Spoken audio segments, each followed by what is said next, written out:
Okay, I'll say this is the Sepulveda Unitarian Universalist Society, the Onion in the San Fernando Valley. My name's Alan Taylor. It's the Tuesday night forum. We meet the second and fourth Tuesday of each month. And Larry has spoken here. This is the fourth time he's been with us. And hopefully he can tell us something about the conference he attended down near the Ambassador Hotel about the Robert Kennedy assassination.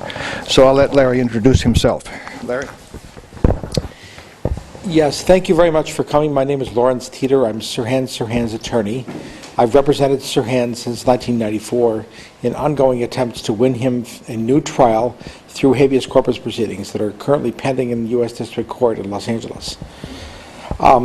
The Robert Kennedy assassination is the most clearly partisan political crime in U.S. history, in the sense that it was obviously Democrats being killed by Republicans to put a Republican in the White House. Robert Kennedy would have won the presidency had he not been killed.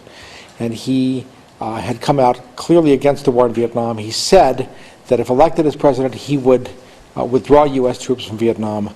The powers that be, who were committed to the war in Vietnam, were not prepared to see that happen, so he was killed. Now, this is not the first Vietnam-related assassination that took place during the 1960s. There were two others.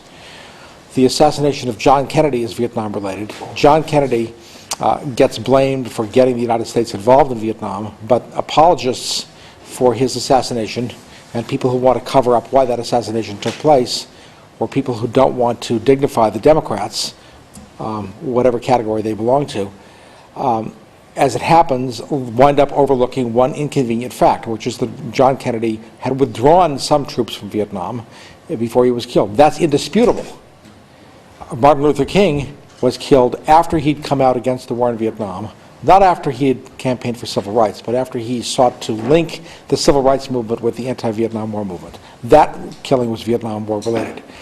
I think it's rather obvious that you cannot understand the Vietnam War unless you understand the assassinations that made it possible. Because John Kennedy would have pulled out of Vietnam, Robert Kennedy would have pulled out of Vietnam, Martin Luther King would have contributed to the building of a vastly reinforced anti-war movement had he survived. The three people who had to be eliminated to allow the war in Vietnam to continue were eliminated. They did what they had to do to keep that war going. Those who don't want to discuss Vietnam can't discuss the assassinations, but those who do want to discuss Vietnam are really powerless to explain why that war continued without addressing the subject of the assassinations. And I mention this because there are a number of people in progressive circles who steadfastly refuse to discuss the assassinations for one reason or another. And that's a most perplexing situation. But how then do they explain why the Vietnam War continued? They can't. Now, before I discuss the Robert Kennedy assassination, I want to discuss the first and most highly publicized, best known of the assassinations, the JFK assassination. This is the 40th anniversary of the JFK assassination. It's also the 35th anniversary of the MLK assassination and the RFK assassination. So we're getting a little distance here. We have one defendant in custody. One person is litigating issues concerning the assassination. That's Sirhan through me. That's the only court challenge that is being brought right now. But the case is in court. The JFK assassination stands out like a sore thumb because there were a number of things about it that made it very suspicious from the outset. First of all, those who watched the news would have heard that the doctors at Parkland Hospital, where John F. Kennedy was taken, said at a press conference that there was an entrance wound in the thorax right here. Well, the Navy and the U.S. government and the Warren Commission and the FBI and everybody else claimed that Kennedy was shot only from behind. And that's the conclusion they used to buttress their trumped-up case against Lee Harvey Oswald, who worked in the Texas School Book Depository. So what the Dallas doctors said about a front shot was terribly inconvenient, and this came out almost immediately. Another thing that happened very quickly was that 3 days after the assassination, a local hoodlum named Jack Ruby walked into a garage full of Dallas detectives and assassinated Lee Harvey Oswald. which made it look as though the police were involved in a cover-up designed to stop the necessity of a trial that would cause inconvenient facts to become a matter of public record. So there were those two facts, and then there were also a slew of witnesses in Dealey Plaza where the assassination took place, who provided report after report after report of having heard shots coming from the area of what is commonly called the grassy knoll. It's really a hill in Dealey Plaza in front of the president's car, rather than from behind the president's car, which is the shooting position that Oswald would have had occupied had he actually been the shooter, which he was not. So the eyewitnesses, the doctor's account, the shooting by Ruby of Oswald in a room full of Dallas detectives, in a garage full, and then added to that is the Zapruder film, a film taken by amateur Dallas movie photographer Abraham Zapruder, who also was a business person, which shows clearly and forthrightly, you can get this in the stories, the head of President Kennedy being thrown violently to the back and brain matter coming out of the back, indicating a front shot, completely destroying the official theory, but that film was suppressed for years. So there's something terribly obvious about the JFK case. There's something terribly inobvious about the RFK case, because at first glance it looks like an open and shut case against Sirhan. He walks into a room, he's seen in the act, he's caught red-handed, a gun is taken from his hands. Robert Kennedy is indisputably killed during a shooting episode in which Sirhan undeniably participates. So it looks open and shut, and it doesn't look like a conspiracy. That's the dream of planners who want a case that looks legitimate, because the JFK case did not look legitimate. It smelled almost from the very beginning. And I think by 1966, a clear majority of Americans rejected the Warren Commission's findings that Lee Harvey Oswald assassinated President Kennedy and acted alone. The latest polls show, despite an avalanche of media propaganda, 70% of Americans do not accept the official conclusion that there was no conspiracy. I mean, it's kind of obvious that there was a conspiracy. Now, there are a couple of things that I haven't mentioned that link these two cases together. One is Vietnam, I have mentioned that. The other is the involvement of the government in a cover-up. Well, I'll get into that in the case of both cases, but in particular the RFK case. But the third is the clear imprint of the CIA in both assassinations. Now, I'll discuss that at greater length in the Robert Kennedy case in just a few moments. But I want to begin by pointing to one of the most intriguing similarities or connections between the two cases that has just emerged. You're aware, undoubtedly, that the History Channel broadcast a series of episodes called The Men Who Killed Kennedy. And that one of those episodes concerned a woman by the name of Judith Baker. Judith Baker claims that she was Lee Harvey Oswald's girlfriend. And her story is most intriguing and most revealing as to the connections between these two assassinations. Judith Baker claims that she met Oswald in New Orleans in a post office. They got to chatting, they became involved, and he recruited her to a CIA operation that was designed to conduct research in how to infect Fidel Castro with cancer by way of injection. Now, Fidel Castro was never killed by any means, by cancer or any other means.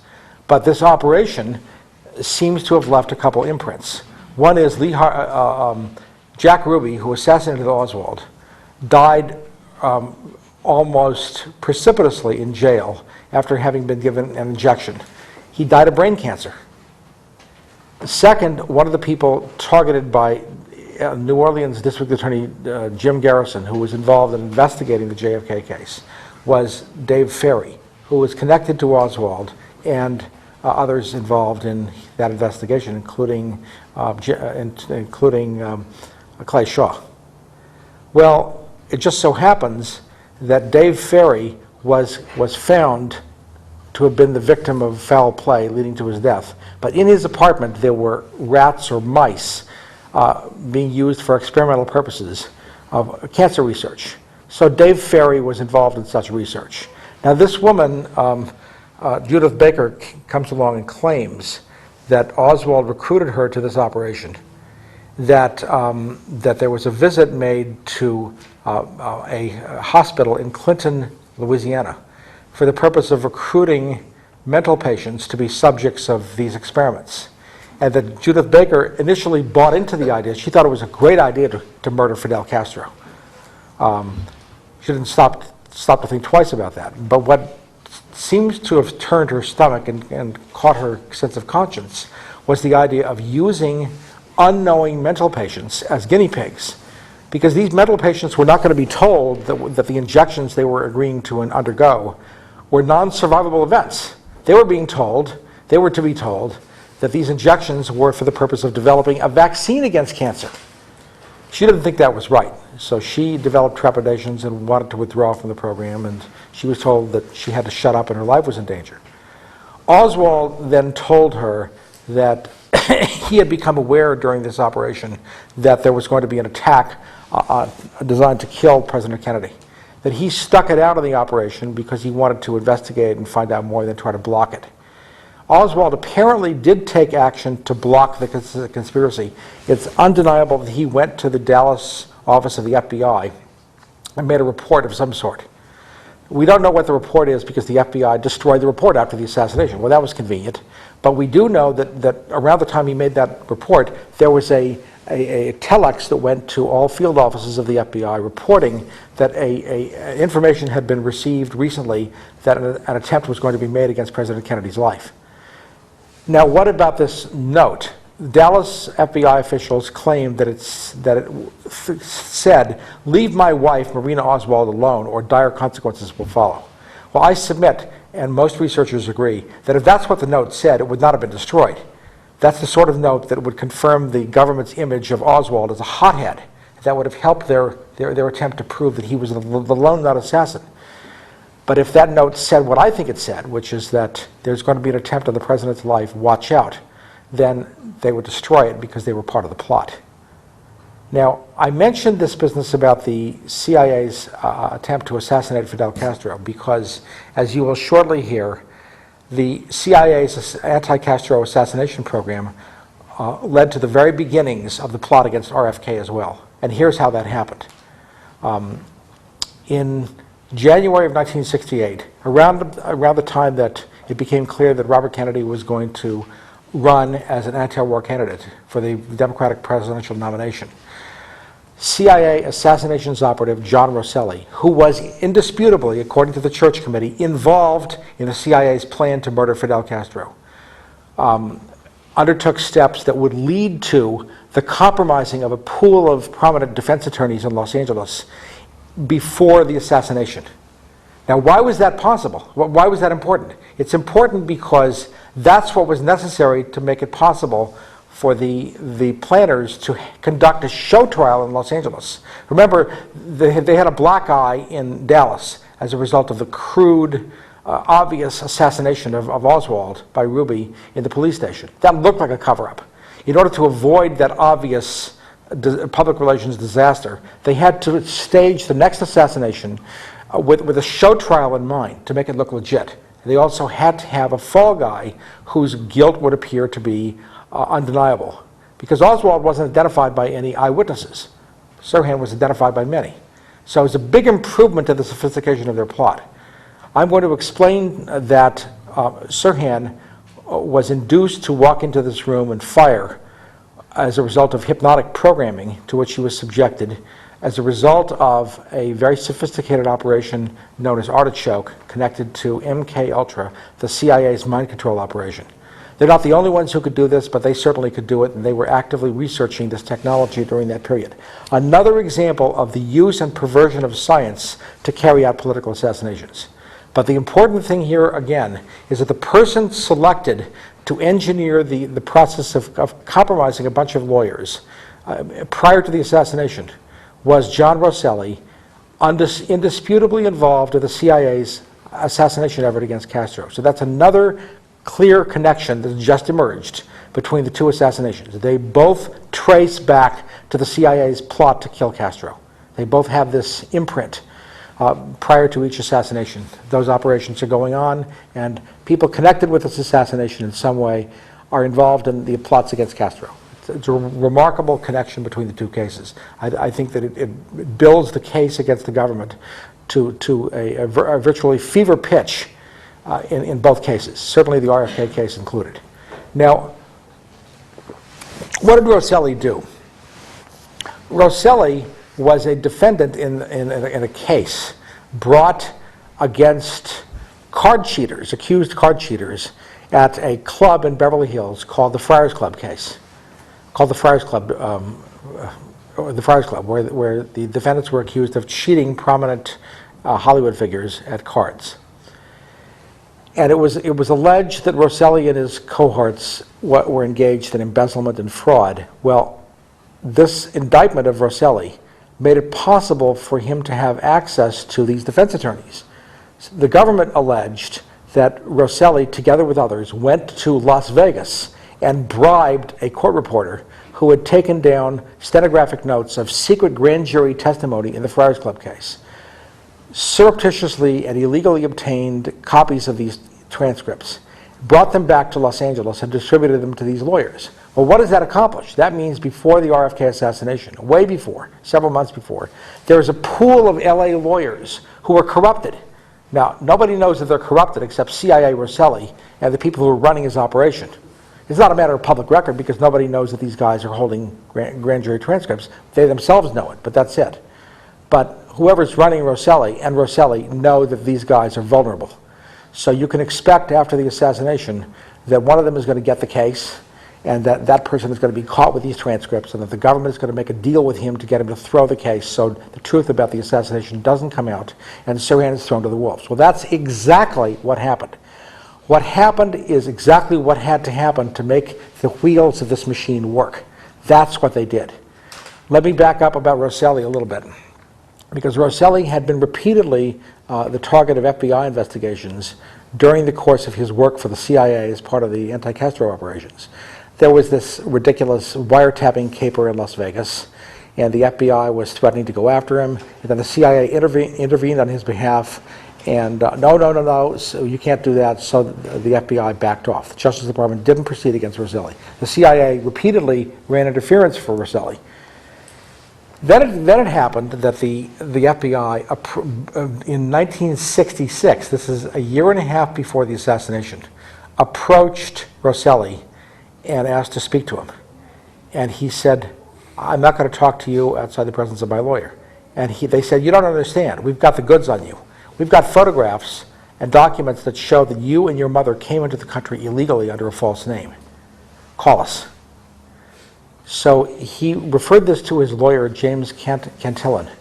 And Cantillon called the FBI, and they said, we won't meet with you together with your client. We will only talk to Rosselli alone.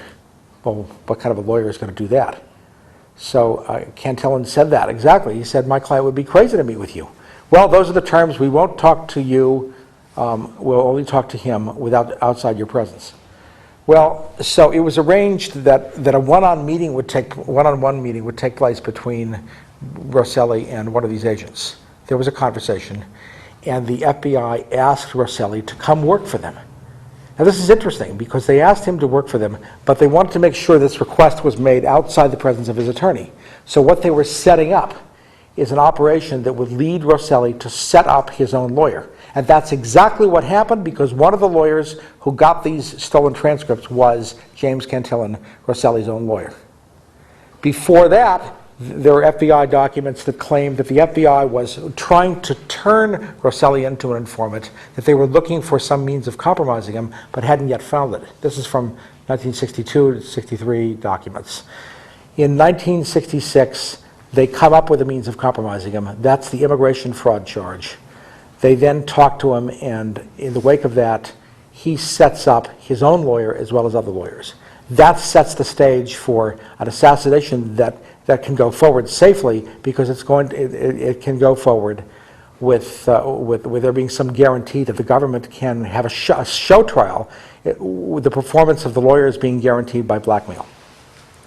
So the assassination takes place, And here's what happens in the wake of that. Shortly after the assassination, an ACLU lawyer, that's right, I said an ACLU lawyer, shows up at the LA County Jail and tries to convince Sirhan, I have just the lawyer for you, Grant Cooper. Well, Grant Cooper was one of the lawyers who was involved in this Friars Club representation. His client was, in fact, the lead client of the case.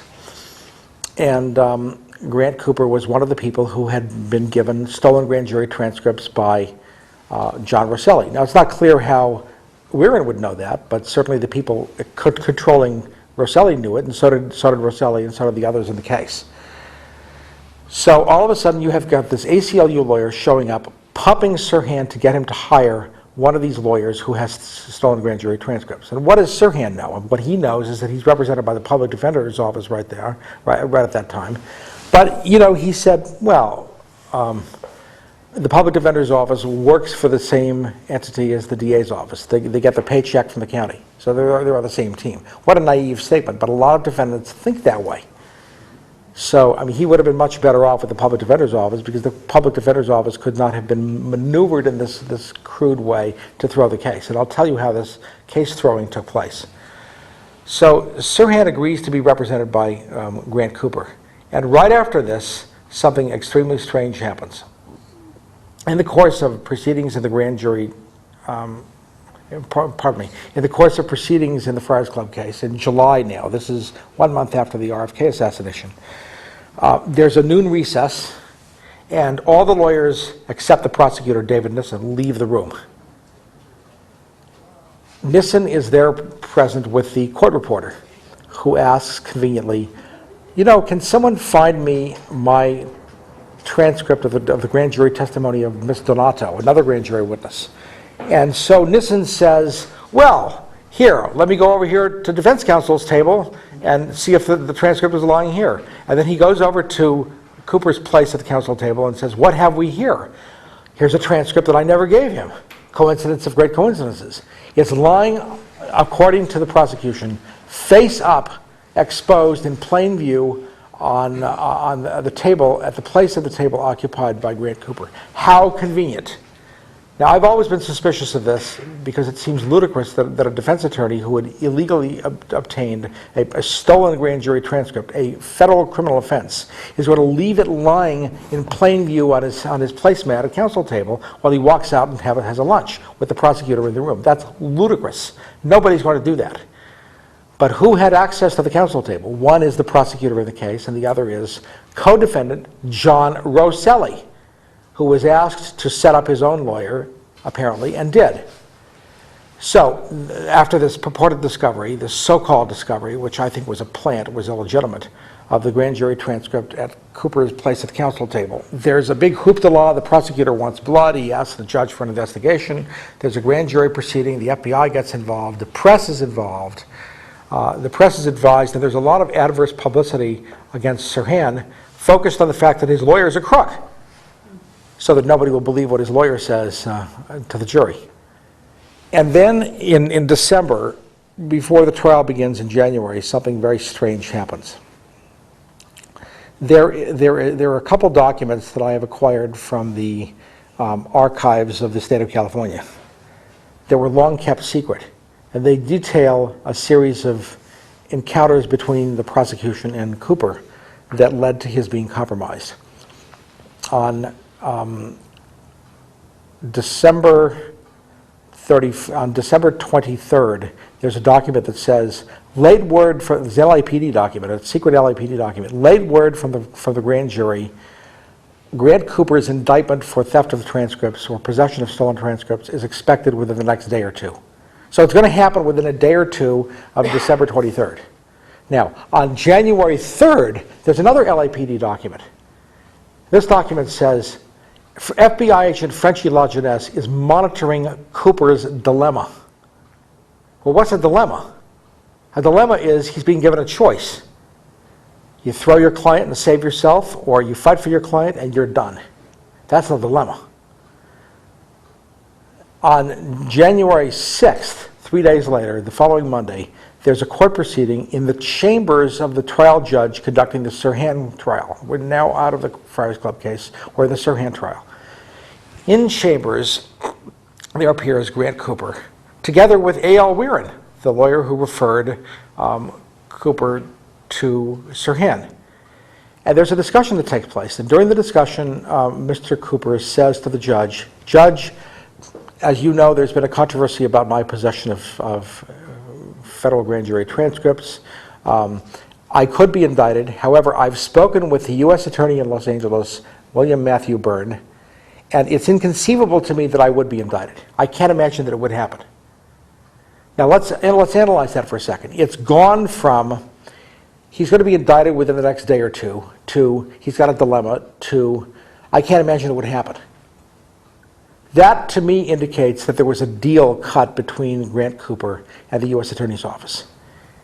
Remember, I said that FBI documents confirmed that the FBI was looking for a way to compromise John Rosselli, who was already working for the CIA, but they wanted leverage to get him to do something. What they wanted him to do was to set up his lawyer and the other lawyers. Now they found a way to compromise Grant Cooper to get him to do what they want him to do. The deal they've cut requires that he throw the case. And does he throw the case? And that's why the trial turns out as it does. That's why the trial takes place in a way that does not reveal facts that I'm going to give you. And that's why the public doesn't have any idea as to the truth behind the RFK assassination.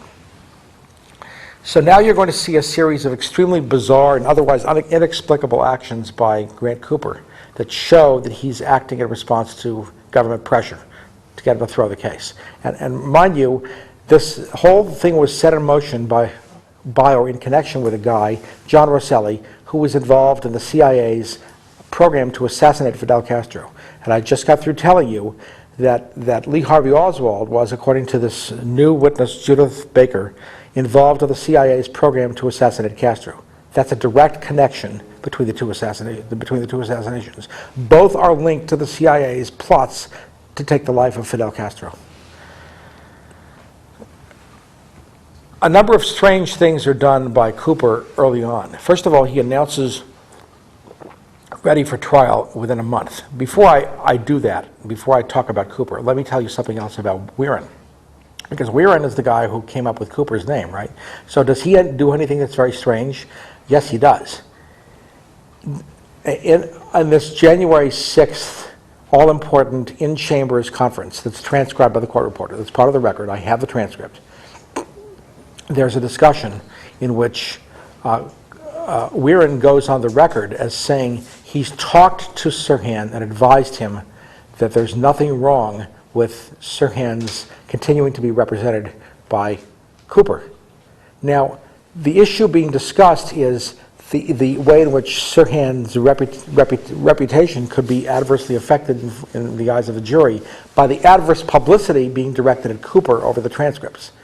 But there's nothing on the record that indicates that any discussion took place in which Sirhan was advised, hey, look, it's dangerous for you to be represented by a lawyer who could be indicted by a co-prosecuting agency in this case, the U.S. Attorney's Office, which was a member of the task force in the case. The case was brought by the LA County DA's office. The LAPD was the major investigative agency, but the FBI was conducting a parallel investigation, and the FBI's prosecuting agency, the U.S. Attorney's Office, was a co-participant in this interagency task force. So what is an ACLU lawyer advising somebody to go ahead and be represented by a lawyer who could be indicted by one of the prosecuting agencies in this case? I mean, what kind of advice is that? Certainly he knows better. He certainly knows that that's not competent advice. Now, it's not on the record that the ACLU lawyer gives the advice to Sirhan to go ahead and accept Cooper, despite the danger of being sold out by a lawyer who's being pressured. There's no discussion of the issue of pressure on the record. We have that from Sirhan in a declaration that I filed with the court that Weirin never warned him about the danger of being represented by a lawyer who's being pressured or subject to pressure from the prosecution. I think it's absolutely incredible, and it taints Weirin in my judgment. I know that the ACLU has been infiltrated by the FBI. A number of ACLU personnel and lawyers turned out to have been government informants who contacted Hoover and ratted on their own clients. That's not to say that Weirin was, but his behavior is extremely suspicious. And in order for this assassination cover-up to work, there has to be some means to bring Sirhan together with one of these lawyers who's holding a Rosselli-furnished stolen grand jury transcript. And the person who does that is volunteer attorney A.L. Weirin, who pops up at the jail and begins hyping Cooper as an ideal person for Sirhan to hire. So there's something very suspicious about the role of A.L. Weirin in this situation, in my judgment. All right, let's then discuss straight ahead the subject of Grant Cooper's conduct. As I said, he announces that he's ready for trial after only 30 days trial preparation. That's extremely strange in any case. It's doubly strange in a murder case. It's triply strange in a capital murder case. Your client's neck is on the line, he could be killed, and you're ready for trial in 30 days before you know anything about it. Preposterous. But if he's there dancing to the tune of the prosecution, which is what we're going to see is going on, then that makes all the sense in the world that he does this. Now, not only that, he announces ready for trial without having seen the autopsy report in a death case, in a murder case. Very strange in any murder case because the cause of death is an issue. But doubly strange in a capital murder case, at that time under California law, if your client is not the person who shot and killed the victim, your client was not eligible for the death penalty. So the autopsy report proved that there was a reasonable doubt as to whether your client shot the victim or proved that somebody else did it. You certainly would want that document in your hands. You wouldn't want to start your trial without seeing that document, because that document would enable you to save your client's life by proving, well, whatever he was part of, he wasn't the person who shot the victim, and therefore he's not even eligible for the death penalty. You wouldn't want to start that trial without that document. But he went plowing right ahead. Not only that, he got up in front of the jury during the course of voir dire, that's jury selection. And then in his opening statement, on 2 occasions, he made the following concession. Ladies and gentlemen, Sirhan Sirhan killed Robert Kennedy. The only issue you will be asked to decide is a state of mind. He was conceding, without having any documentary basis for it, that his client was the killer, and the document, in fact, confirms otherwise. I'll explain that right now. The autopsy report confirms that Robert Kennedy was shot from the back. That's important because all the witnesses were going to say, and all the witness reports stated, that Robert Kennedy was standing face-to-face with Sirhan in front of Robert Kennedy, firing towards Kennedy's front, not back. Wrong side of the body. A clear basis for saving your client's life. You certainly would want to bring that out. The second problem with the prosecution's theory, and the second devastating impact of the autopsy report, is that the autopsy report confirms that the distance between the assailant's weapon, whoever the assailant was, and Robert Kennedy's body was somewhere between actual physical contact and no more than 2 or 3 inches away. That's important because the witness reports say, and the witnesses are going to testify, that the distance between Sirhan's gun and Robert Kennedy's body is somewhere between, on average, 3 feet, somewhere between 1.5 feet and 5 feet away. But the average distance is 3 feet. Nobody puts the weapon anything like as close as would be required for Sirhan to have fired the shots that are described in the autopsy report. And they know that the muzzle distance of the shots that hit Kennedy because of tattooing that was found on Kennedy's body. And they test fired a weapon similar to the so-called Sirhan revolver, and they found that that weapon would produce such tattooing marks at certain distances, nothing like 1.5 feet or 3 feet or 5 feet, more like contact to 1 or 2 inches away, 3 inches maximum. So that exonerates Sirhan. Also, the angle of entry of the bullets that hit Robert Kennedy was at a sharp upward angle. Remember, from the rear. That's important because all witnesses describe Sirhan as holding his revolver in a horizontal direction, in a horizontal position. So wrong angle, wrong distance, wrong position. Sirhan is not the killer. The death penalty shouldn't even be an issue in this case.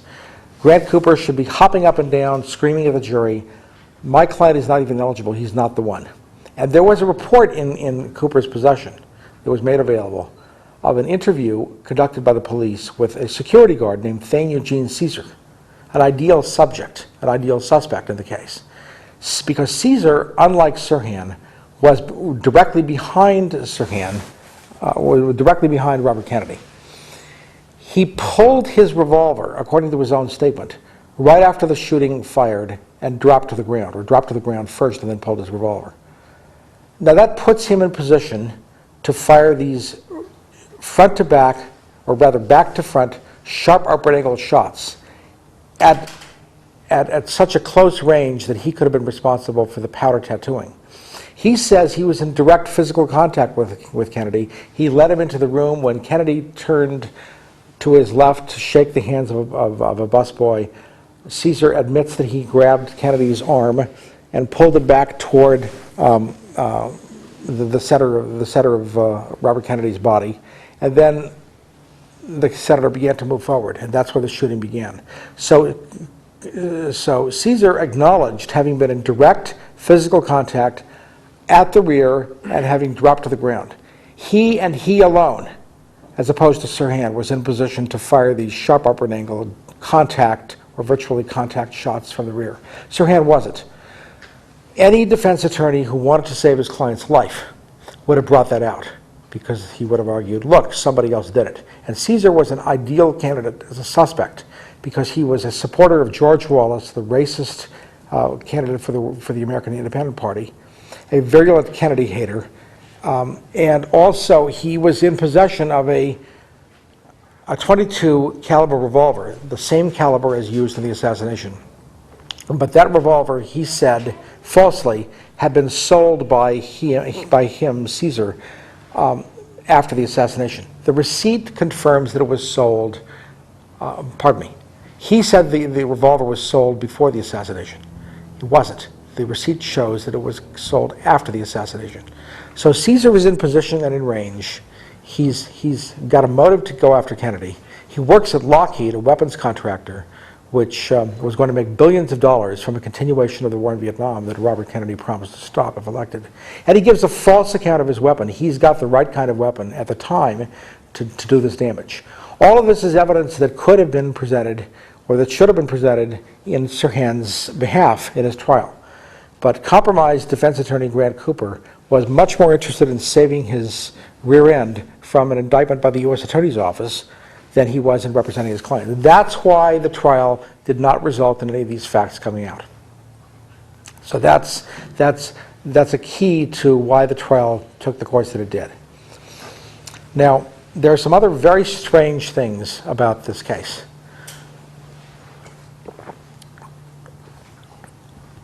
With such a big deal being made of Sirhan's mental state, it's important to understand what that mental state really was.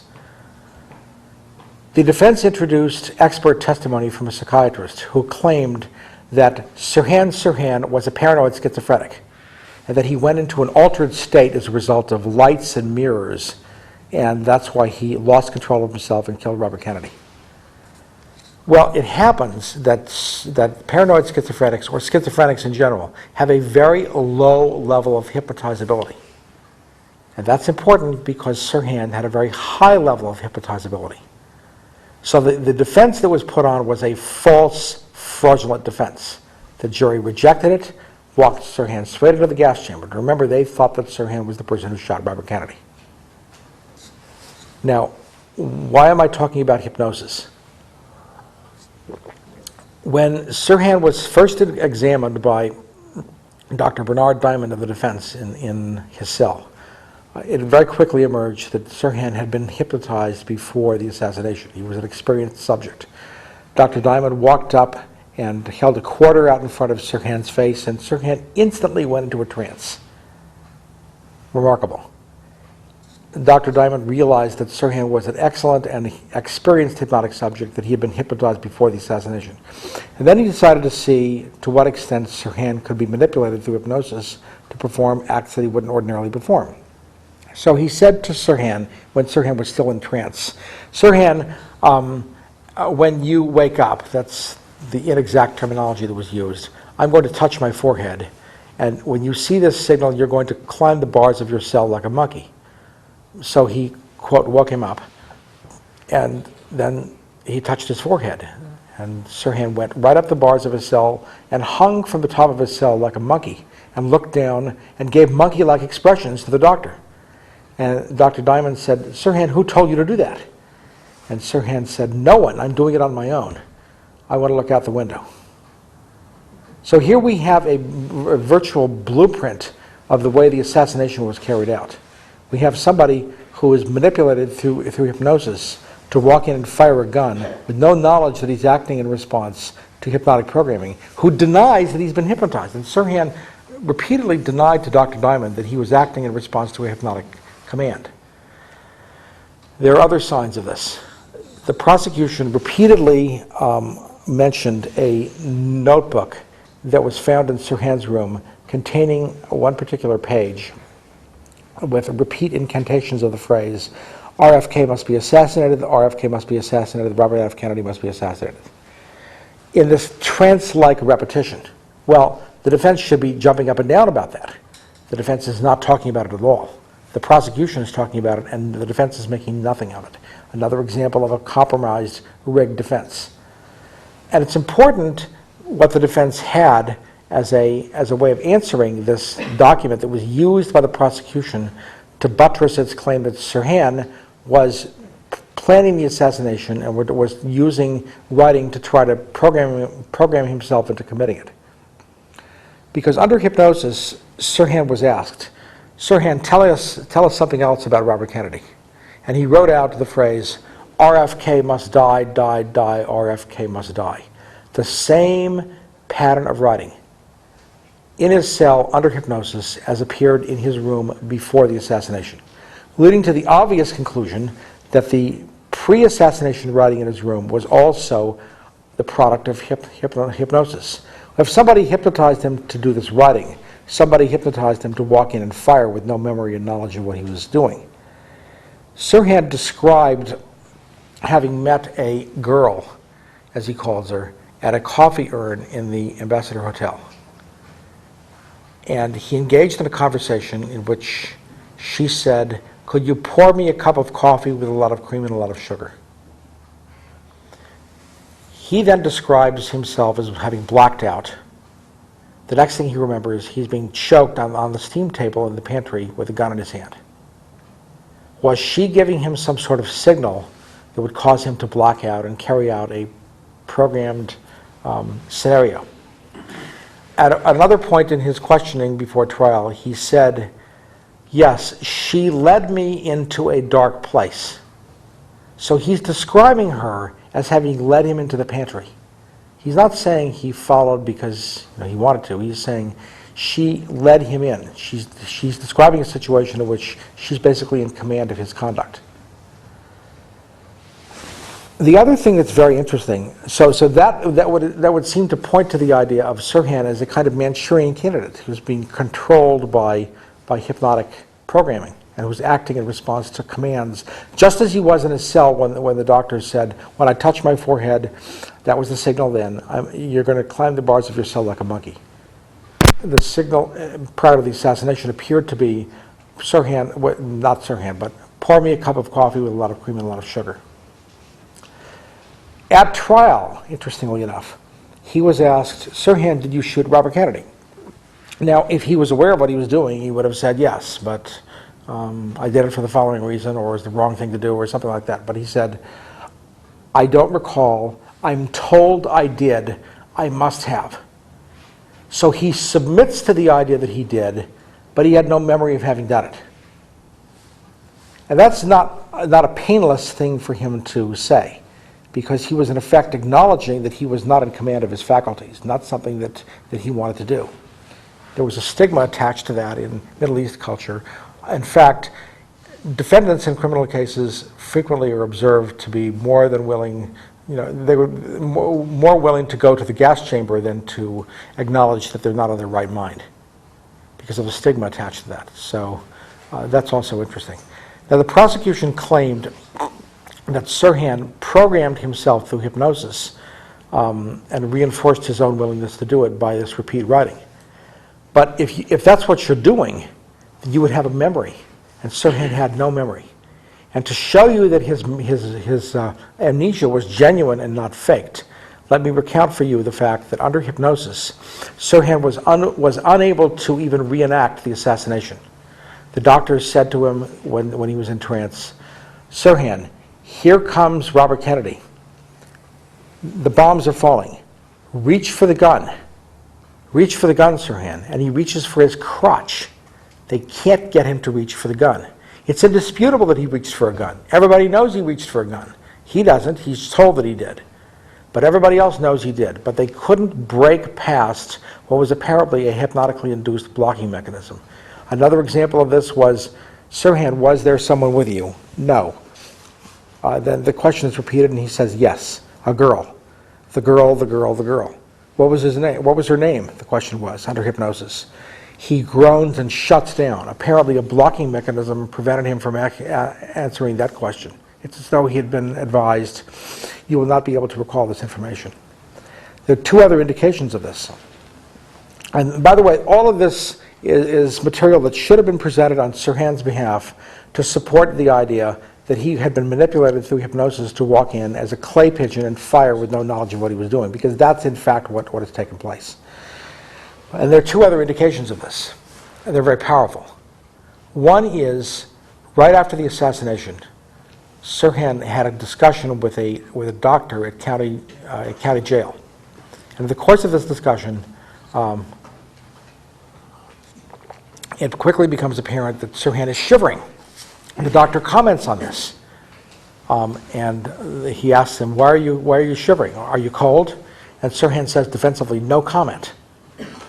Well, the shivering is interesting because after he came out of trance induced in his cell before trial, Sirhan would always experience shivering.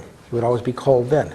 A clear indication that Sirhan was coming out of a trance state right after the assassination, and that he was in a hypnotically induced trance inside the pantry when he pulled a gun and fired in the presence of Robert Kennedy. So he was programmed. There's another indication of this. Sirhan didn't drink. He was like a teetotaler. And that's important because the prosecution claimed, the evidence showed, that Sirhan had ordered 4 Tom Collins drinks before the assassination. This was, in fact, one of the things that his attorney did use to try to prove that he suffered from what is called diminished capacity. He was drunk. Well, but the problem is that Sirhan didn't drink. So why is he drinking? Why is he boozing it up? Well, the answer is that according to my expert, the leading expert of the country on hypnosis, Dr. Herbert Spiegel of Columbia University, taking alcohol in the trance state deepens the amnesia flowing from the trance experience. So it makes it much more difficult to recover your memory even through hypnosis after the fact. The people who were manipulating Sirhan would have known that. They got him to drink alcohol so that any attempts to assist him in recovering his memory would flounder on the shoals of a deepened amnesia that was reinforced by the ingestion of alcohol. And that would explain his use of alcohol. So all of these facts point toward a Manchurian candidate defense that was never presented. Here's another one.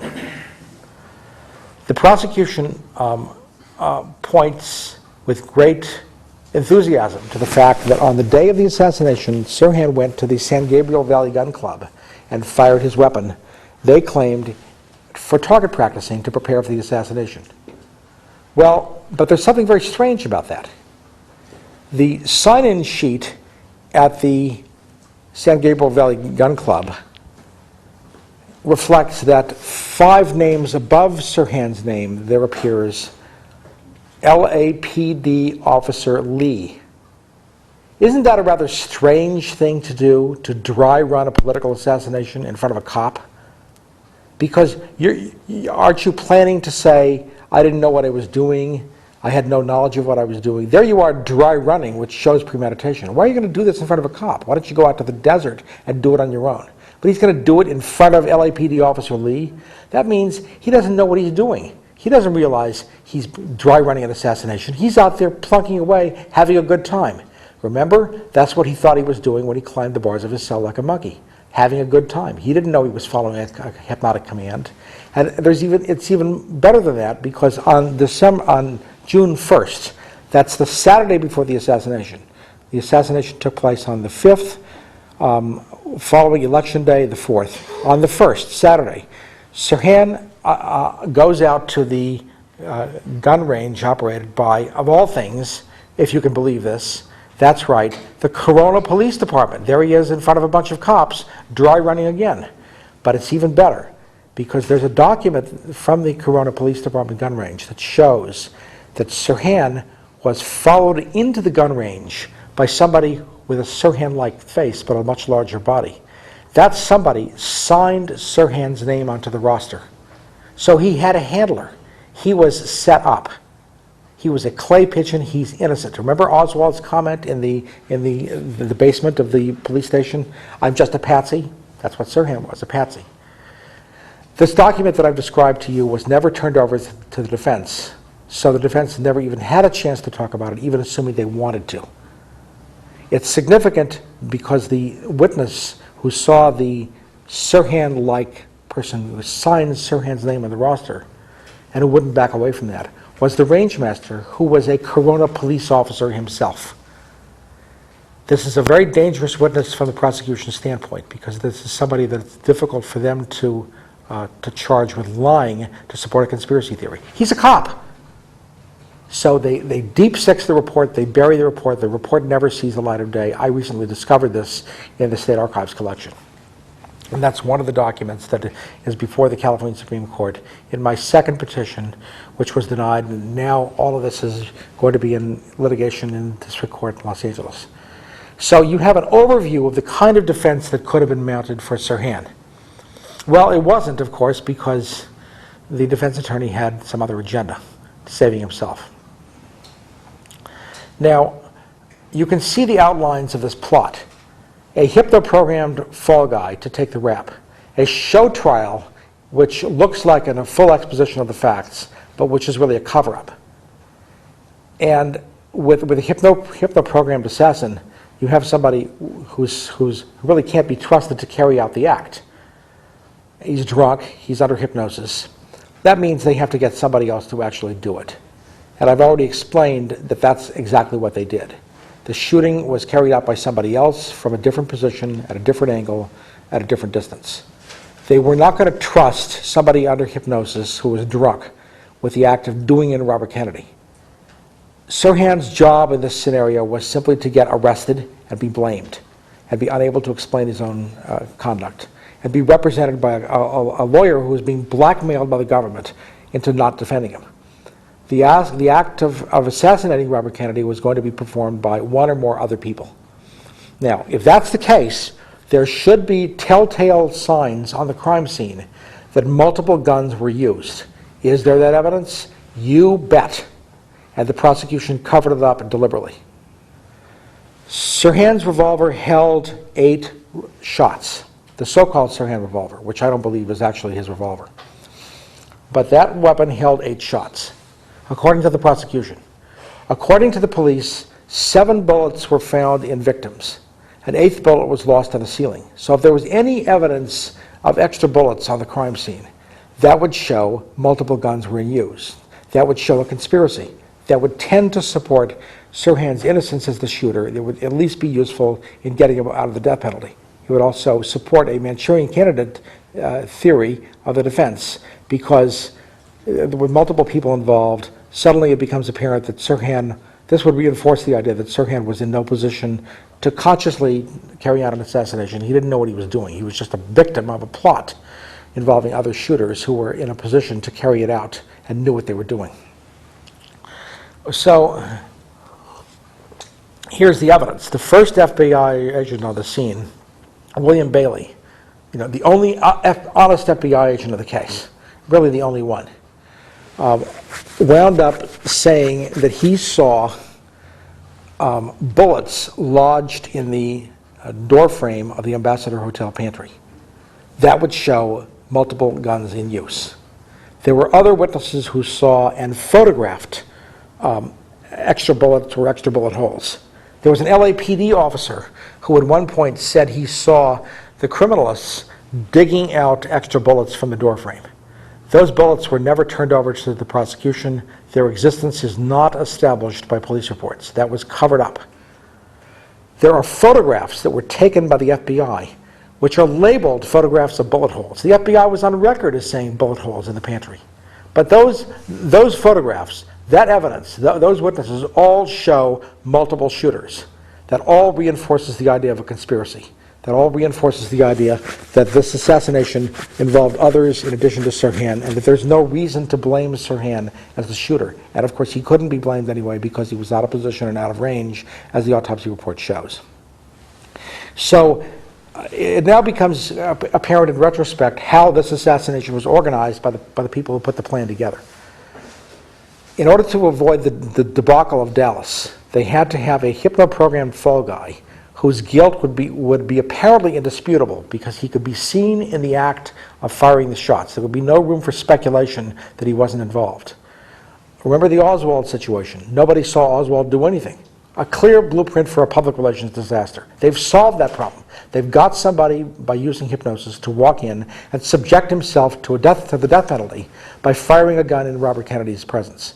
How else could they do it? Well, that's difficult to imagine, but here's how they did it in this case.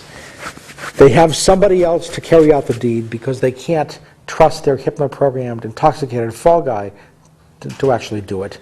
His job is to take the rap. And then they have a compromised or blackmailed attorney whose conduct can be guaranteed by leverage, the same kind of leverage they were searching for and ultimately got to control the behavior of CIA assassinations operative John Rosselli, who was blackmailed into setting up his own lawyer and other lawyers in anticipation of the assassination. And again, I reiterate once again, Rosselli was involved with the CIA's anti-Castro murder plots, and Oswald apparently was involved in the same kind of plot. But he also was a fall guy. That's the connection. I think it's a very powerful connection. This is brand new evidence. So, I don't know how much more time I have. You but have another 40 minutes. All right. All right. That, in effect, is the sum and substance of what the case looks like. Let me tell you what's going on with the litigation right now. I filed my first petition for writ of habeas corpus on Sirhan's behalf in the California Supreme Court in 1997. Well, the first one was filed in the Superior Court, then in the Court of Appeal, and after that in the California Supreme Court. The California Supreme Court sat on this case for 3 years.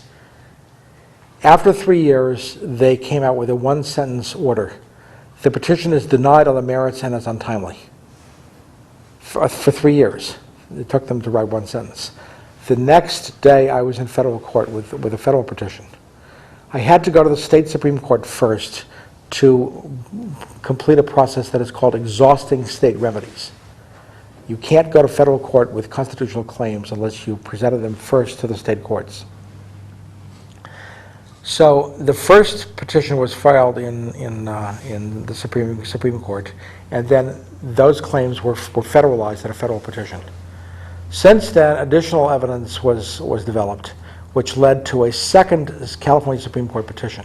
That petition was denied. Now those claims are ripe for presentation in federal court. But there's a problem. The problem is that one of the judges in the federal courthouse in Los Angeles is a guy named Matt Byrne.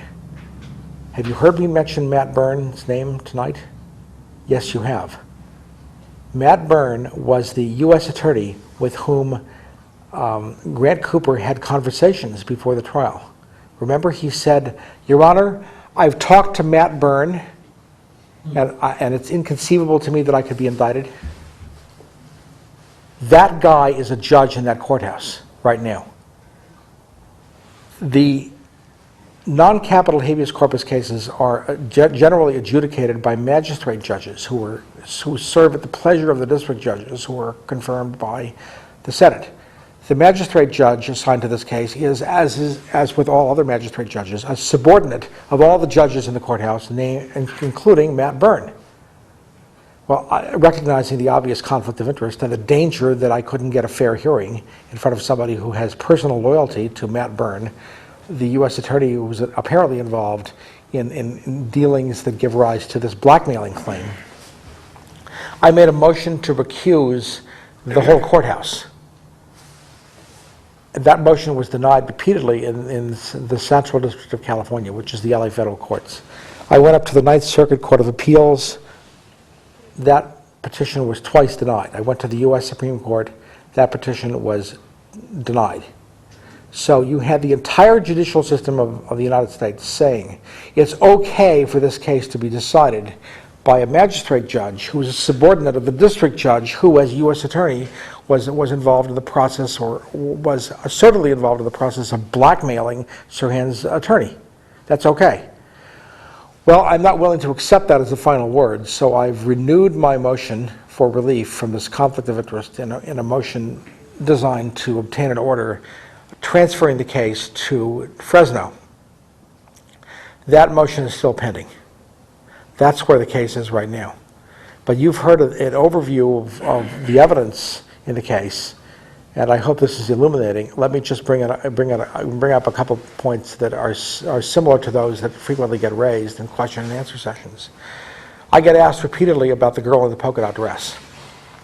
Now, this was one of the most highly publicized suspicious circumstances in the case that emerged very early in the case's history. There was a report that a girl was seen running from the scene in a polka dot dress, and that she said, "We've just shot him. Who did you shoot?" "Robert Kennedy." This report was given independently by 3 different witnesses.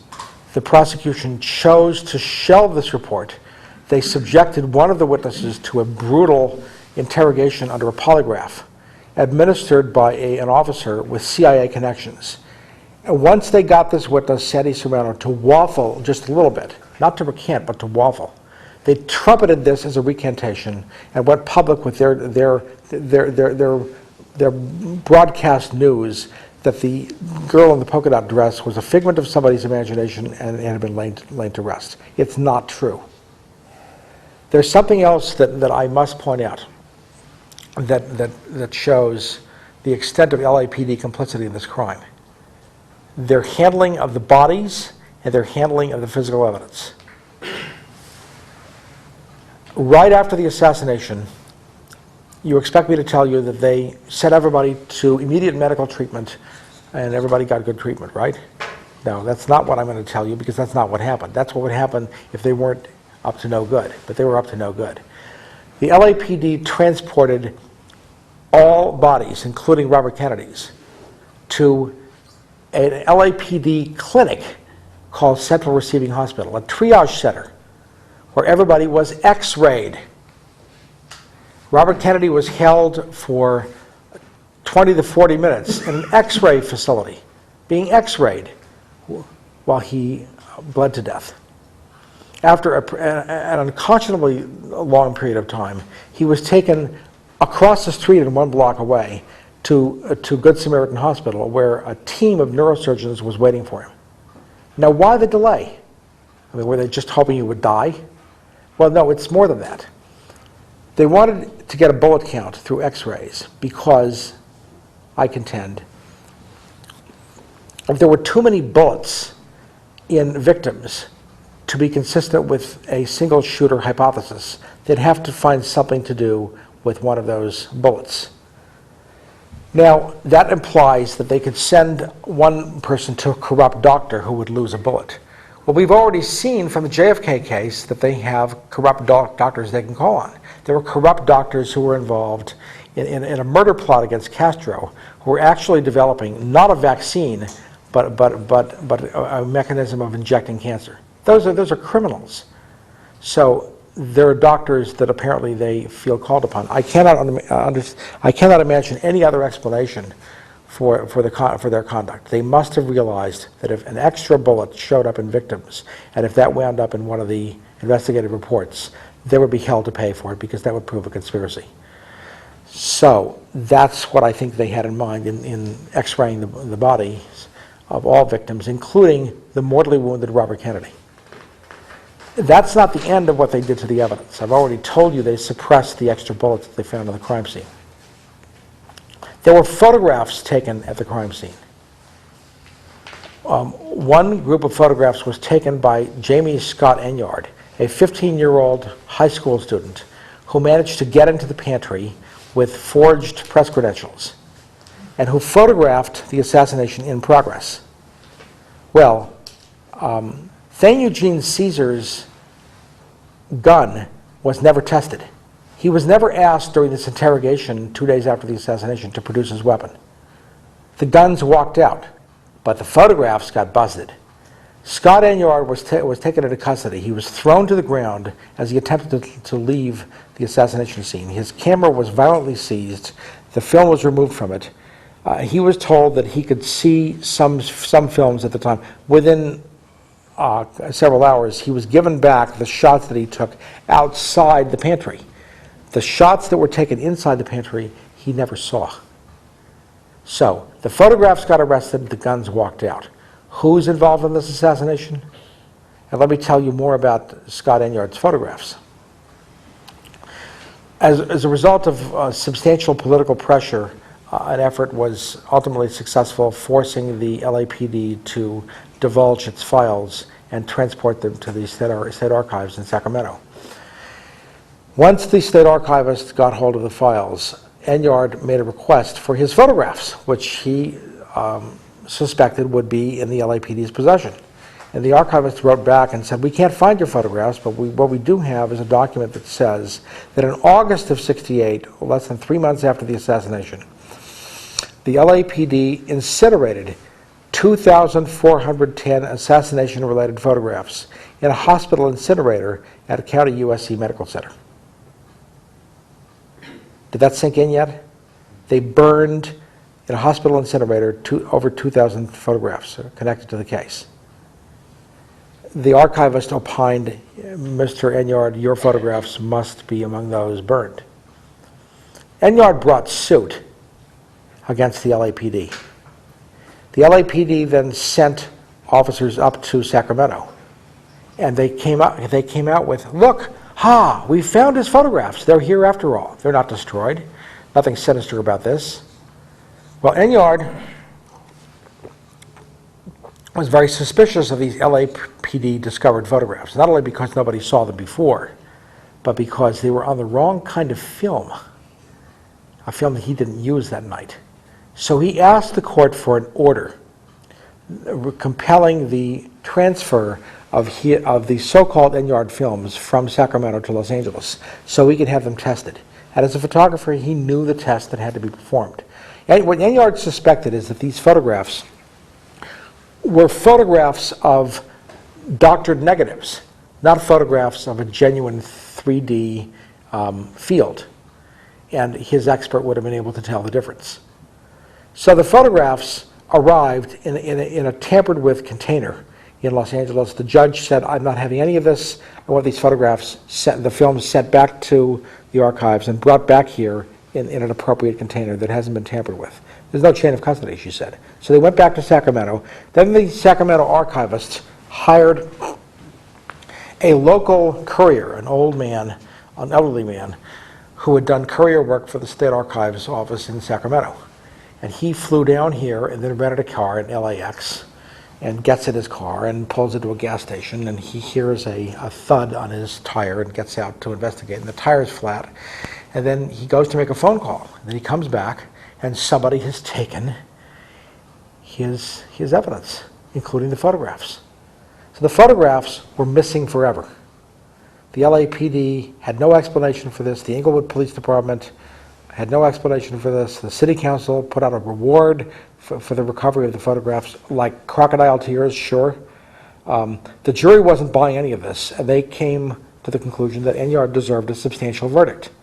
Well, the city wasn't prepared to accept that result. They appealed to the Court of Appeals, and the Court of Appeal was outraged at the conduct of jurors who the court felt were biased in favor of Enyard. I mean, isn't that unusual? Most of the bias that occurs is in favor of the establishment. Here you have somebody who's an anti-establishment victim getting the benefit of jury bias. So the verdict was thrown out. Ultimately, the case was settled for a lower amount by a city that did not want to go through another trial. But that's the saga of the photographs. Now, I have to tell you what happened to bullets and guns, because that's a story in and of itself. Let's talk about bullets.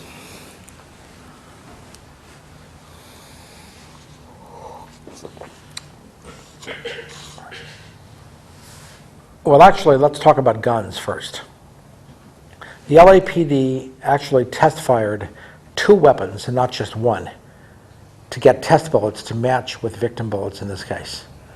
The first set of test bullets they extracted was from a weapon they claimed was Sirhan's weapon.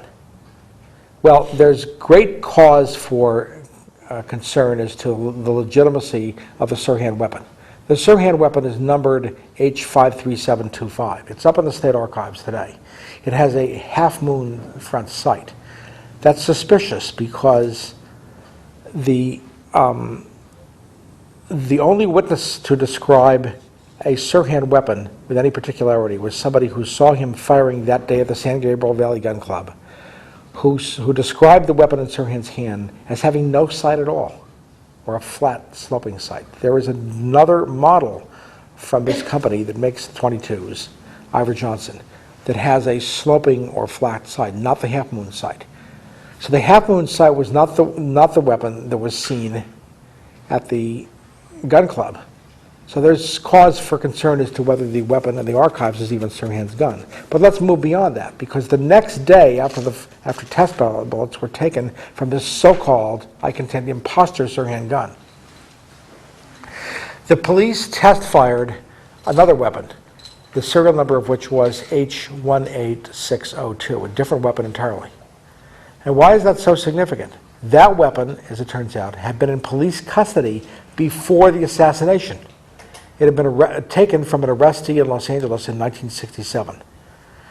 Well, why are the police acting as though a weapon in their custody was involved in the assassination? You can see the implications of this. They're acting as though they were involved in the assassination. You can see how sensitive they would be once people begin to find out about the use of H18602 in any kind of pretrial testing. So in order to prevent that, they destroyed H18602. H18602 was destroyed that's their weapon, by the way, in July of '68, less than 2 months after the assassination. Then, when the trial took place the following year, the police department's expert jumped up and said, that weapon still exists. So they destroyed the weapon that would implicate them in the assassination, and then their chief criminalist gets up and denies the destruction. So there was misconduct layered on misconduct. Now, the story about bullets is most intriguing. The prosecution argued that it was able to match Sirhan test bullets with the victim bullets.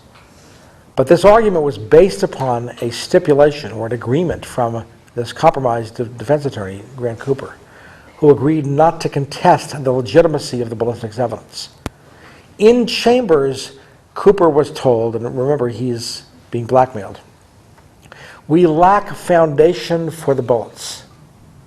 Well, that's legalese for we can't authenticate the bullets. He's told this by the prosecution. And he says, he doesn't say, I want a mistrial, I want an investigation, I want to find out what's going on here, I move for dismissal. He doesn't say any of these things. What he says is, you won't have any problems from me about that. That's because he wants special consideration from the U.S. Attorney's Office across the street when his case comes up. So when he's told the prosecution can't authenticate these bullets, he doesn't object. He says, fine, no problem. Now this is important because had he not made that statement, he would have been able to object to the prosecution's claim that there was a match between victim bullets and test bullets. The victim bullets, as it turns out, were inauthentic. The prosecution admitted that they couldn't be authenticated. So that expert testimony from the prosecution, from the police expert, was meaningless. It was without any foundation. There was no basis for it. If the bullets can't be authenticated, there's no basis for claiming that the test bullets and the victim bullets match. And that's a critical point, because you see, I get asked this all the time. Wasn't there a match? Well, no, there wasn't, because the bullets were fake bullets. We were told that in chambers. Now, I can actually prove that these are fake bullets. And here's how it can be proven. Simply by comparing the markings on the basis of bullets. In 1968, when the neck bullet was removed from Kennedy's neck, extracting the only bullet with clear identifiable markings from Kennedy's body. That bullet was initialed on its base, TN31, Thomas Noguchi 31. Thomas Noguchi was the coroner of Los Angeles. He was the person who performed the autopsy. And it's established in his autopsy report that this is how he marked the Kennedy neck bullet. That's important, because in 1975, a panel of experts was appointed by the court at the request of shooting victim Paul Schrade and CBS to investigate firearms and ballistics-related evidence. There were a number of questions that had been raised before this. Pasadena criminalist William Harper had noticed the use of another gun in testing. So there had been considerable hay made of this, and as a result of that, this retesting was authorized. One and only one of these examiners was given the task of making notes about the markings on the basis of bullets. And this one person, described the markings on the basis of the Kennedy neck bullet that he was shown as being as follows: DWTN, different bullet. So what happened to TN31? TN31 wasn't shown to the panelists in 1975. The panelists saw DWTN. And there's more, because when a bullet was removed from the buttocks of shooting victim Ira Goldstein, it was marked by surgeon Max Finkel with an X on its base. That bullet was described in 75 as having no marking at all. There was no X referenced in the inventory in 75. So that bullet was switched. Now the question is, when did the switching take place? Well, it took place very early on. And we know that from a document called Special Exhibit 10, which is the police department's reference to a comparison photomicrograph that purported to show a match between the Kennedy neck bullet and a Sirhan test bullet. The panelists in 75 were able to determine that the match was actually between two victim bullets, the Goldstein bullet and the Kennedy neck bullet. But listen to what I'm saying. The bullets that they found depicted in this comparison photomicrograph from 2 days after the assassination were the bullets that they saw in 75, not that bore unoriginal, inauthentic markings. So comparison photomicrograph was made within 2 days of the assassination, showing a match between two substitute bullets. Bullet substitution occurred almost immediately after the assassination by the LAPD. So that shows you the extent of police corruption and chicanery. If you're going to pull off an assassination, you have to be able to run the investigation. If you run the investigation, you can cover it up. That's how they managed it. The bullets were switched, an extra gun was switched, photographs were incinerated, the crime scene was vandalized, photographs were demolished. In fact, right after the trial, the prosecution obtained a court order authorizing the destruction of the ceiling panels and door frames for the pantry without any notice having been given to defense counsel. The destruction was supposedly for the purpose of allowing, we were told later on, the LAPD to save space. They lacked space to store this critical evidence in the biggest case in their history. So this is pivotal evidence that would show multiple shooters. Demolished, destroyed. The judge who heard this motion in chambers agreed with the prosecution that it would be a good idea to take care of this before conspiracy speculators got started speculating. I mean, need I say more? This has all the ramifications of a big fix involving all levels of government. The Sheriff's Department has lied and said they don't have any documents about this case. They've told me this. But I know that's not true because right after the trial, they showed a file drawer full of documents to defense investigator Robert Blair Kaiser, the only honest person on the case. So they've suppressed their files. All of these claims have been presented to the courts of California and are now before, or soon will be presented to the federal court in Los Angeles. So the courts of California have passed on all of this and have seen nothing wrong. The Chief Justice of the California Supreme Court during my litigation was and is Ronald M. George, who was the state's attorney on appeal in the Sirhan case. So you can see it's a very small world. Let me say that that's a good place to stop and entertain questions.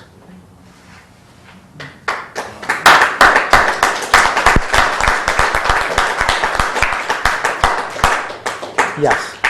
What evidence is there against Sirhan? What is this? What evidence did they actually declare him guilty with, and what evidence survives for the new case? Well, the evidence against him is non-existent. That is to say, they can't even authenticate the gun in the archives as his weapon. They cannot match the victim bullets with test bullets from the weapon that's in the archives. The eyewitnesses place him in a position that is contrary to the autopsy report. It's clear that he is not the person who shot Robert Kennedy. I've given you, it seems to me, convincing proof that Sirhan was not the person who shot Robert Kennedy and that he was actually in a trance at the time the shooting took place. What evidence did they have originally? Well, I've described to you what evidence they had originally. And that's all disappeared? And that's all disappeared, and this evidence was obviously not evidence that would have implicated Sirhan, otherwise they wouldn't have destroyed it. So the answer is there was no evidence that would have implicated Sirhan. The evidence has always exonerated Sirhan, and they've done their best to destroy what they can of that. And that's proven by the autopsy report and by the observations of witnesses who saw extra bullets in the crime scene. Does that answer your question? The evidence is fake evidence. The evidence presented at trial consisted of fraudulent evidence, consisted of fraudulent bullets, and probably a substitute gun. Yes? Could you expand upon that a little bit on his question? And could you go say a little bit about the Sirhan's malice aforethought comment, his so-called confession? Yes. The prosecution loves to trumpet the fact that Sirhan, in the middle of his trial, blurted out, "I have premeditated this crime with 20 years of malice aforethought." That was an off-the-cuff remark that was made in the course of a frustrated outburst on Sirhan's part, in which he was attempting to get the court to allow him to represent himself and to relieve his attorneys. That's all it was. But that appears in news releases, it appears in the state Supreme Court's opinion. It also appears in parole hearings. Again and again they trumpet that. It doesn't mean anything. It's a spontaneous outburst that is not a genuine reflection of what he did. I mean, if you take that comment at face value, Sirhan, who was 24 at the time, began planning the assassination of Robert Kennedy when he was 4 years old, before he could possibly have heard of Robert Kennedy. It's preposterous. I must tell you something else about the utter lack of a motive. I'm glad you brought this up. As it happens, Sirhan was motiveless. We know that from a discussion that took place between Sirhan and the prosecution's psychiatrist, Seymour Pollack. Sirhan, how could you do such a thing? Answer, I don't know. That's what I'm trying to figure out. I would have supported Robert Kennedy. I would have voted for him. He was for the underdog. So he had no motive. He didn't want this death to take place. And you can hear on the tape of this interview an audible groan from Dr. Pollack, as though to say, my God, we don't have a motive. We're really in trouble in this case. So they cooked one up. And the motive they cooked up was the so-called phantom jet motive. As the prosecution would have us believe, Sirhan had heard a broadcast in which it was made mention that Robert Kennedy was going to support the sale of phantom jets to Israel. And he raced into his room and wrote down, RFK must be assassinated, RFK must die, RFK must be killed, etc., up and down the page. That's what supposedly got him started planning out the assassination. But there's a problem. The broadcast that Sirhan heard, the first broadcast he could have heard in Los Angeles, with reference to Kennedy, occurred 2 days after that notation, which is dated, and it doesn't make any mention of phantom jets. So the prosecution doesn't have a motive. But that didn't stop compromised defense attorney Grant Cooper from jointly sponsoring this fake phantom jet motive to the jury. This motive, this so-called motive, a non-existent motive, was unjustly presented not only by the prosecution but by the defense against Sirhan.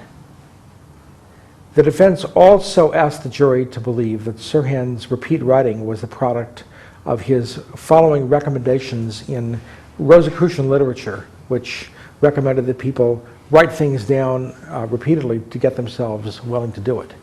But as I've said, first of all, why is a defense attorney putting on this kind of evidence, assuming it's even credible? Why is he putting it on? That's not the sort of thing that does anything except walk your client straight into a gas chamber. He's doing that because he's working off a beef from the U.S. Attorney's Office across the street. But also, if Sirhan was aware of having planned the assassination, he wouldn't have amnesia. And we know he has amnesia because under hypnosis, he couldn't even reenact the crime. So the amnesia is genuine. So that's my response to the allegation that he said 20 years of malice aforethought. That pops up in all these press releases put out by the government and their apologists. There's nothing to it. They don't bother to mention that in context, this was not a confession. It was an off-the-cuff comment in which he said, in effect, all right, you want me? Sure, I'm guilty. That's the closest they came to a guilty plea. He also said, I don't remember. He never deviated from that.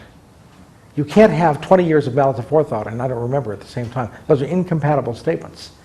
And the amnesia is a genuine phenomenon, as demonstrated by the fact that amnesia was not shaken by hypnosis. They couldn't get him to reenact the assassination. Reach for the gun, he reached for his crotch.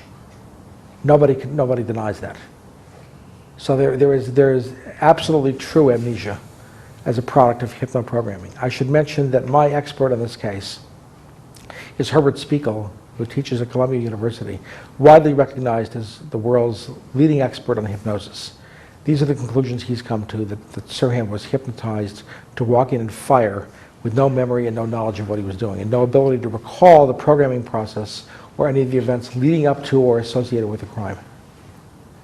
Do you think he was a brain control victim? Yes, that's right. That's what I've said all along. At what point in his history would he have been in a position to do that? Like, was he in the Army or something? He wasn't in the Army. He wasn't in the Army, but there are indications that this happened a significant... the question is, let me repeat the question.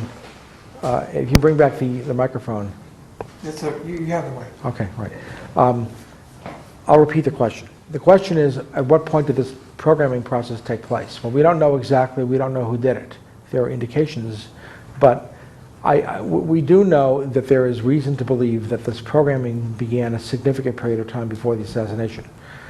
There was a hypnotist who gave a demonstration in Pasadena about 2 years before the assassination. And after the assassination, this hypnotist was contacted about the case, and he said, yes, I remember Sirhan. I write down the names of all people who come up on the stage and agree to be subjects for my audience. And I wrote down Sirhan's name, so I have a card with his name on it. And I remember him because he was an experienced hypnotic subject at the time he performed, and he performed very well. This was 2 years before the assassination. So somebody was working on him quite some time before the assassination. This was not something that just took place. There was advanced preparation 2 years. What did I say about John Rosselli, 1966, in which the FBI was working out a way to leverage him with photographs that would confirm that he came into the country illegally? Oh, and by the way, you know the government never charged Rosselli with theft of the transcripts? Why would they? He performed a service for them.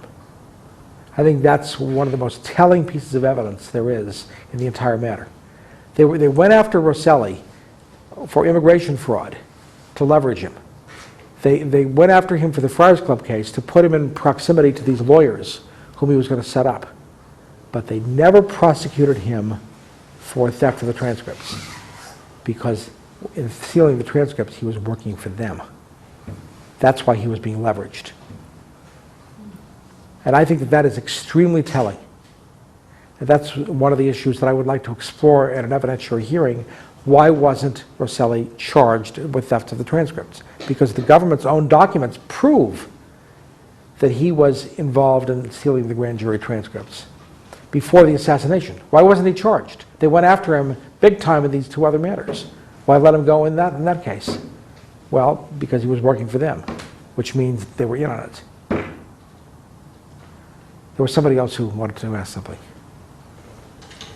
Well, I was I'm sorry. Yes. I was wondering about the background of Sirhan. Is that how would someone get exposed to him to sort of figure out that he would be a likely candidate for this? Did he live alone?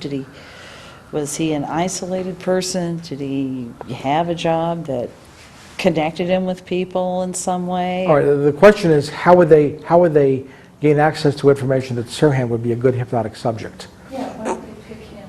And the answer is that Sirhan was the kind of a guy who would go to demonstrations of hypnosis and offer his services at on the stage. He would volunteer. We know that from two independent sources. Right before the assassination, he went to a session of the Rosicrucians in Pasadena. And there are reports that he volunteered to participate in a Rosicrucian experiment on stage. He would close his eyes, his arms were to be extended, and he would be blindfolded, and he would be asked to identify objects that were placed on his arms. This was called the tactile sensation experiment. Well, the significance of it is that here we have Sirhan, shortly before the assassination, volunteering to go up on stage in front of a group of people and participate in some sort of psychic experiment. So he's the kind of a guy who does this. He did it 2 years before the assassination when he volunteered in Pasadena to be a subject of hypnosis. Oh, you can use me, put me under hypnosis, see what you can get me to do. So anybody observing this event 2 years before the assassination would have had no difficulty realizing Sirhan was what Dr. Spiegel calls a hypnosis virtuoso. And the hypnotist who put him under 2 years before the assassination said he was already an experienced subject. So this had happened before. That's, in my opinion, how they picked Sirhan up. And they wanted somebody from the Middle East so they could claim that the Middle East was involved in the assassination, or that there was a Middle East related motive.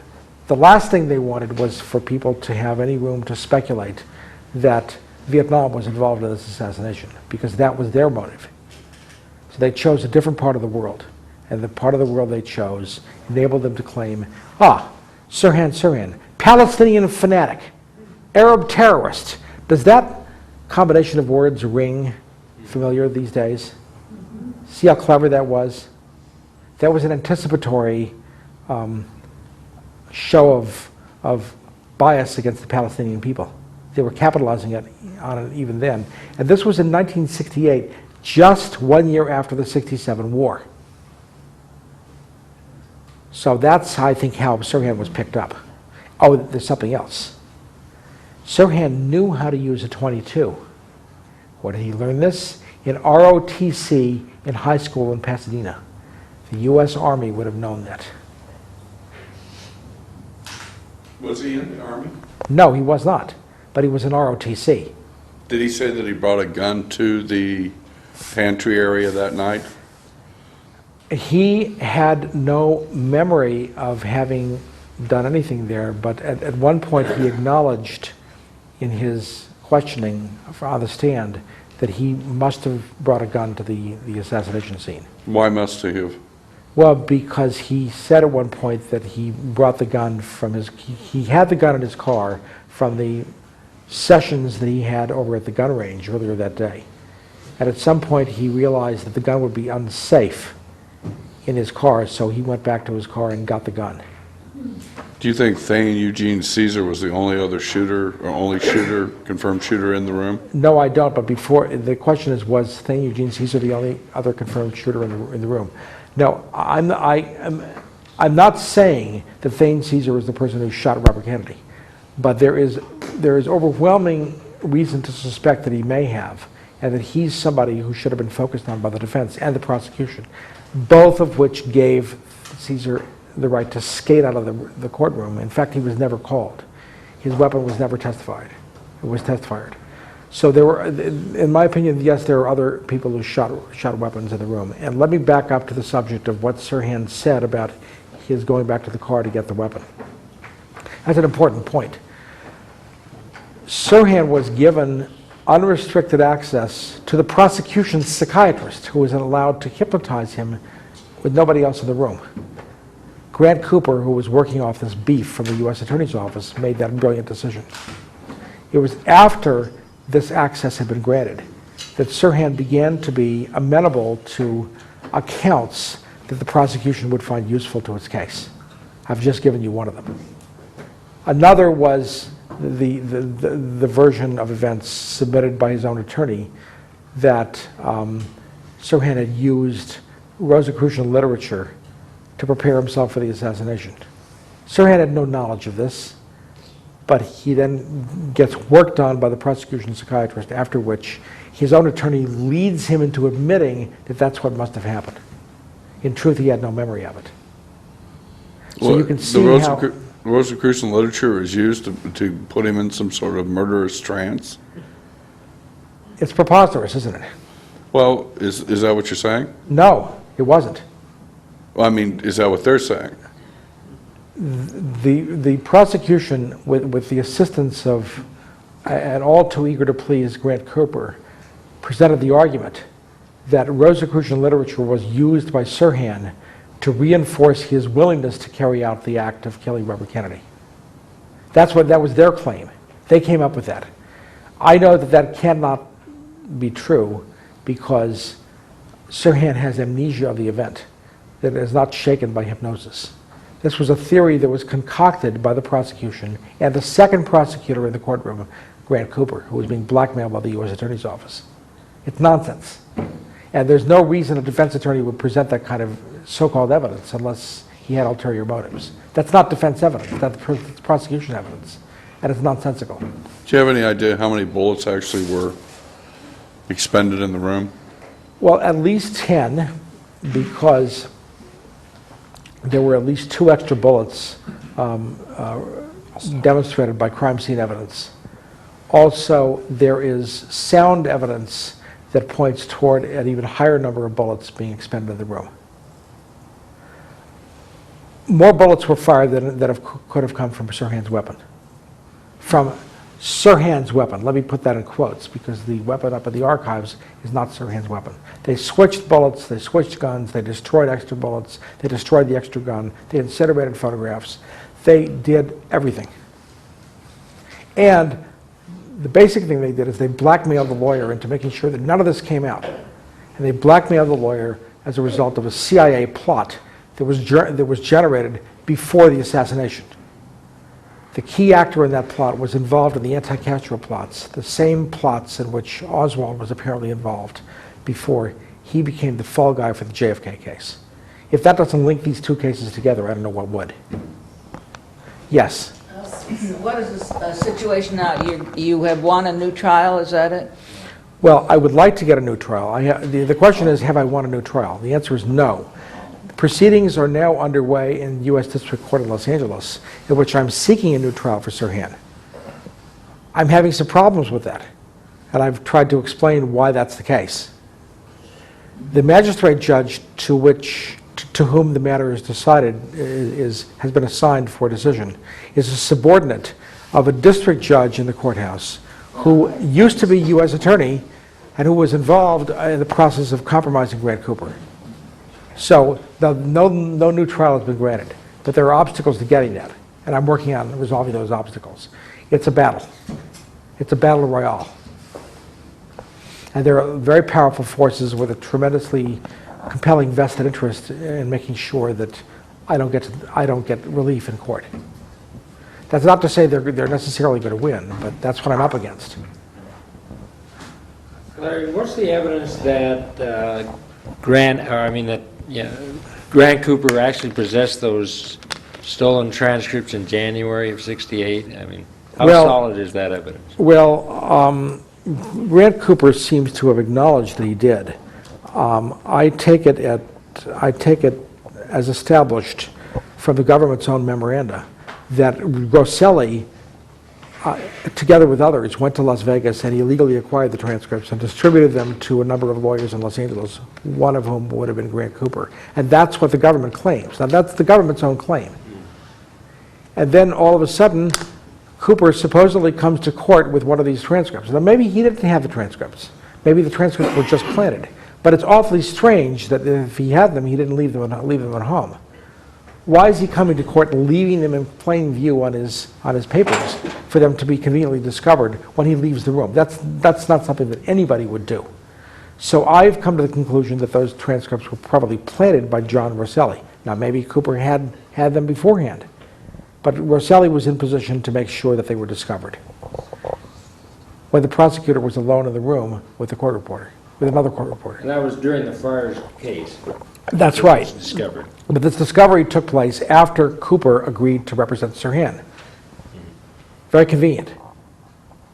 In other words, here's the sequence. Before the assassination, CIA Rosselli compromises a group of LA lawyers, making it possible for any one of them to be fingered as being in possession of these transcripts. Then one of these lawyers is picked by ACLU lawyer A.L. Weirin to represent Sirhan. He agrees. That lawyer is then the hapless victim of the incredible event of one of these transcripts lying in plain view on top of his papers in the Friars Club case. That lawyer gets targeted to be nailed, and he gets nailed, and then he's blackmailed, and then he throws the case, and the rest is history. Could you talk a little bit about Allard Lowenstein and also just as a lead into the question, I mean, challenging the forces that you're challenging, I'm just curious about your personal safety and if there have been any threats against you and things like that. Yeah, I've had threats and I live with them. Allard Lowenstein made an attempt to get Congress involved in a reinvestigation of the case. It didn't go anywhere. Congress looked at the JFK and MLK cases, but the House Assassinations Committee investigation, in my opinion, was completely sabotaged from within and went nowhere as a result of internal sabotage. They wouldn't even go near the RFK case. In my opinion, the reason for that is that there was much more evidence in this case than in the other cases of government misconduct. There was a trial record, after all. There was a trial. It was a show trial. It was a phony trial, but there was a trial record.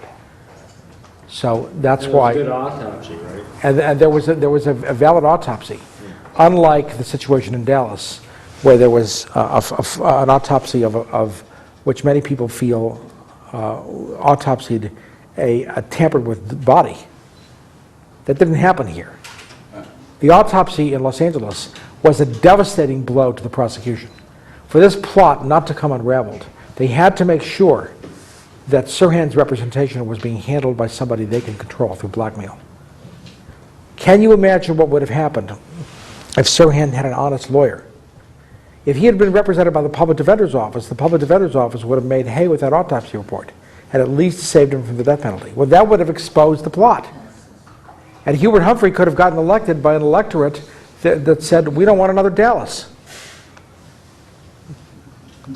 That wouldn't be what the plotters wanted. What they wanted was a continuation of the war in Vietnam and the presidency in the hand of somebody who would continue the war in Vietnam. So they had to wrestle the case out of the public defender's office and get it in the hand of a lawyer they can control. Sorry, we have to close. Okay, Oscar. Recently, I saw on KCET a story about the killing of Kennedy, and it said that, what can you say about his trips to the Soviet Union? About what? His trips to the Soviet Union during the time leading up to the assassination. Well, I think you're talking about Oswald's trips to the Soviet Union. Yeah. What's that? And most researchers are of the view, and as I am of the view, that Oswald was an intelligence operative for the U.S. government, spying on the Soviet Union when he went to the Soviet Union. And that's why he could be so easily controlled. 007 go here, 007 go there. He was under command. But, he did travel over there. Yes, yes. And he was trying to work out something with Cuba. He was in favor of Cuba there for a while. No, the one thing that Oswald... But he was jumping back and forth, but sometimes he was and sometimes he wasn't. No, Oswald was all the time a U.S. government intelligence operative. But when he, apparently, if his girlfriend is to be believed, when he stumbled across, or when he came across evidence that there was a plot against the president, to murder the president, he didn't want that to happen. But I think that he was involved consciously with U.S. intelligence in its anti-Castro operations, and certainly in spying against the Soviet Union. Okay. Now, let me just emphasize one more thing. There is something you can all do here before you leave. I have a petition that I'd like to ask you to sign requesting that the governor of California grant executive clemency to Sirhan. Sirhan is not guilty. He didn't do anything. His crime is that he was too curious about hypnosis. He went to a few too many hypnosis demonstrations, got picked up and manipulated. That's his crime. He didn't shoot Robert Kennedy. The autopsy report proves that. He also was in a trance and not conscious. I have the best expert in hypnosis in the United States who has reached that conclusion, and it's overwhelmingly provable. So Sirhan should be released as a result of an order from the governor. Second, I have another petition that I would ask you to sign that calls upon the U.S. Attorney, the Attorney General of the United States, to investigate the atrocious conduct that took place in the U.S. Attorney's Office in Los Angeles of blackmailing Grant Cooper into throwing the biggest case, the biggest trial in 20th century U.S. history. I'd ask you to sign both of those before you leave. So there is something you can do, and you can do those two things. Hope to see everyone back here at 1 o'clock on Sunday for Kathy Kelly's talk from 1 o'clock to 3 o'clock. It'll be in the sanctuary and with the sound system. And be sure to, we've got fair trade coffee, $6, as I mentioned before. That makes a nice, in my opinion, Christmas gift, a pound of coffee, and it helps cut out the middlemen that helps the money to go to the farmers in El Salvador. It's at 1 o'clock on Sunday. Kathy Kelly has a three-time Nobel Peace Prize nominee, founder of the Voices in the Wilderness, and she's been to Iraq over 20 times. Let me just make one other point. You've had me here tonight to talk to you. If any of you are in a position to invite me to some other group to talk about this case, I'm perfectly happy to. I've got to get the word out. We all have to get the word out. The other side has done a very good job of covering up reality and confusing the American people about this and many other things as well. So the truth has to get out. This is one way to get it out, is in discussions of this sort. So I'm counting on you to pick up where I've left off and to make sure that this is not the end of your road in this matter. As you know, we're still working on Senate Bill 917, and we need letters of endorsement from organizations for Senator Alarcon to be in January. We'll need the letters of endorsement by that time to help support the bill. The bill is an enforceable code of conduct for corporations. So, we- Targets the corporation officers, so that they have a responsibility, isn't that correct? yes. Yeah, okay. Okay, anything else? Hope you can go to Gaddy's with us. Why can't they get him a new trial? Sorry? Why can't they get Sirhan a new trial? That's what he's trying to do. That's what I'm trying to do. Clemency isn't a trial. A trial would really expose people. That's right. Clemency is not a trial. I'm also trying to get him a new trial through the court process. And I'm also asking for the Justice Department to explain the blackmailing of Grant Cooper. Amazing story. I didn't know that they got the transcripts stolen that early. Before the January assassination. of '68, they're already putting this together. That's right. This was carefully planned.